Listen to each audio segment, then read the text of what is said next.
综艺里疯癫的风象星座，这个赛季简直强的可怕。前有50岁乃文勇闯武哈，笑料不断；后有沈腾集结神经病大军强势回归，如今又新添一个敖瑞鹏，邪恶鱿鱼计划直接撞死何老师。这哪是我们的宿舍，这分明是一群放假回家想尽各种办法闯祸的大学生。敖瑞鹏上门做客宿舍，给大家露一手烤串，结果自己聊得火热朝天，把串给忘了。等他想起来的时候，鱿鱼都快糊成干了，自己尝了一口，巨难吃，转手撒了一大把黑胡椒，就端上桌给别人吃。何老师上一秒还在夸俩人之间太有缘分了，第一次见面就可以一起住，下一秒吃完敖瑞鹏的串之后，鹏鹏，我第一次吃你做的东西啊，很高兴认识你。51岁的何老师命也忒苦了，刚对抗完邪恶培根，又来个邪恶鱿鱼，不能吃，根本不能吃。敖瑞鹏被嫌弃之后不死心，还要再烤一次。我再重新烤一次吧，很快的。那表情好像要给所有人下药，1秒变身阮经天。时间差不多了，我选择烧烤作为我的毒药，你们准备好了吗？烧烤界的达摩克里斯之剑终于落了，敖子你也太有节目了吧！怪不得当初跑男一个预告能让大家笑半年。非遗游戏旁边的程磊大马金刀坐着，镜头一转，好娇羞一敖子，什么都听不见，全是对下水的恐惧。快当敖瑞鹏！什么？别抻头的姑娘那是。敖子翘起兰花指堵耳朵的那30秒，你会想起之前说的话吗？看见没有？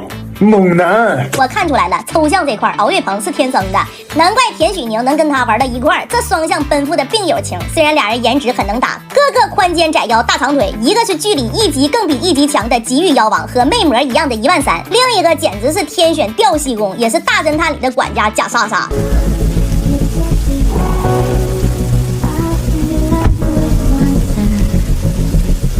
谁敢想如此板正的俩孩子凑到一块儿能产生这样的化学反应？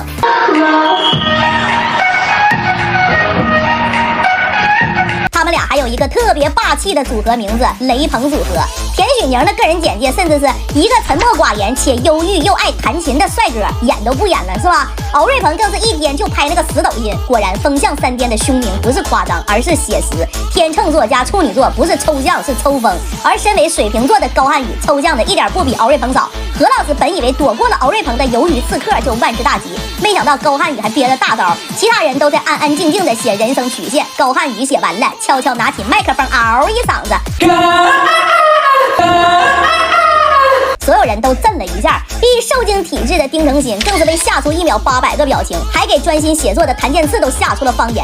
我以为进贼了我。别看谭健次戴着眼镜文文静静的，谁能想到他之前比敖瑞鹏还抽象啊？考古他跟高瀚宇10几年前武林大会后台斗舞视频，我都要惊成唐奇了，真是野的没边了，眼里没有对生的渴望，全是输赢。我们一定会打败你们的。健次，你好像弱了。没在怕。